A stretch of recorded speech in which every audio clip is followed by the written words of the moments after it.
बहुत समय पहले की बात है। एक चरवाहा था जिसके पास 10 भेड़ें थीं। वो रोज उन्हें चराने ले जाता और शाम को बाड़े में डाल देता। सब कुछ ठीक चल रहा था कि एक सुबह जब चरवाहा भेड़ निकाल रहा था तब उसने देखा कि बाड़े से एक भेड़ गायब है। चरवाहा इधर उधर देखने लगा। बाड़ा कहीं से टूटा नहीं था और कटीले तारों की वजह से इस बात की भी कोई संभावना न थी कि बाहर से कोई जंगली जानवर अंदर आया हो और भेड़ उठाकर ले गया हो। चरवाहा बाकी बची भेड़ों की तरफ घूमा और पूछा, क्या तुम लोगों को पता है कि यहाँ से एक भेड़ गायब कैसे हो गई? क्या रात को यहाँ कुछ हुआ था?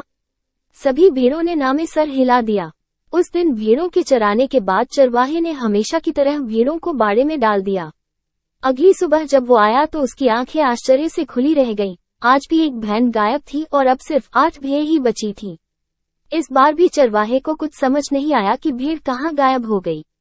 बाकी बची भेड़ों से पूछने पर भी कुछ पता नहीं चला। ऐसा लगातार होने लगा और रोज रात में एक भेड़ गायब हो जाती। फिर एक दिन ऐसा आया कि बाड़े में बस 2 ही भेड़ें बची थीं। चरवाहा भी बिल्कुल निराश हो चुका था। मन ही मन वो इसे अपना दुर्भाग्य मान सब कुछ भगवान पर छोड़ दिया था। आज भी वो उन 2 भेड़ों के बाड़े में डालने के बाद मुड़ा। तभी पीछे से आवाज आई, रुको रुको, मुझे अकेला छोड़कर मत जाओ वरना ये भेड़िया आज रात मुझे भी मार डालेगा। चरवाहा फौरन पलटा और अपनी लाठी संभालते हुए बोला, भेड़िया कहाँ है भेड़िया? भेड़ इशारा करते हुए बोली, ये जो आपके सामने खड़ा है दरअसल भेड़ नहीं, भेड़ की खाल में भेड़िया है। जब पहली बार एक भेड़ गायब हुई थी तो मैं डर के मारे उस रात सोई नहीं थी। तब मैंने देखा कि आधी रात के बाद इसने अपनी खाल उतारी और बगल वाली भेड़ को मारकर खा गया। भेड़िए ने अपना राज खुलता देख वहां से भागना चाहा, लेकिन चरवाहा चौकन्ना था और लाठी से ताबड़तोड़ वार कर उसे वहीं ढेर कर दिया। चरवाहा पूरी कहानी समझ चुका था और वह क्रोध से लाल हो उठा। उसने भेड़ से चीखते हुए पूछा, जब तुम ये बात इतना पहले से जानती थी तो मुझे बताया क्यों नहीं? भेड़ शर्मिंदा होते हुए बोली, मैं उसके भयानक रूप को देख अंदर से डरी हुई थी।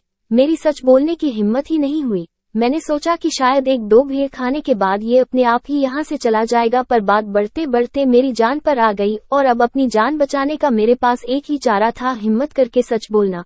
इसलिए आज मैंने आपसे सब कुछ बता दिया। चरवाहा बोला, तुमने ये कैसे सोच लिया कि 1-2 भेड़ों को मारने के बाद वो भेड़िया यहाँ से चला जाएगा? भेड़िया तो भेड़िया होता है, वो अपनी प्रकृति नहीं बदल सकता।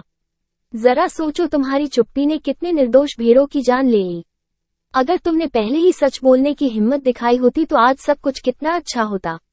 दोस्तों, जिंदगी में ऐसे कई मौके आते हैं जहां हमारी थोड़ी सी हिम्मत एक बड़ा फर्क डाल सकती है, पर उस भेड़ की तरह हम में से ज्यादातर लोग तब तक चुप्पी मारकर बैठे रहते हैं जब तक मुसीबत अपने सर पे नहीं आ जाती। चलिए इस कहानी से प्रेरणा लेते हुए हम सही समय पर सच बोलने की हिम्मत दिखाएं और अपने देश को भ्रष्टाचार, आतंकवाद और बलात्कार जैसे भेड़ियों से मुक्त कराएं।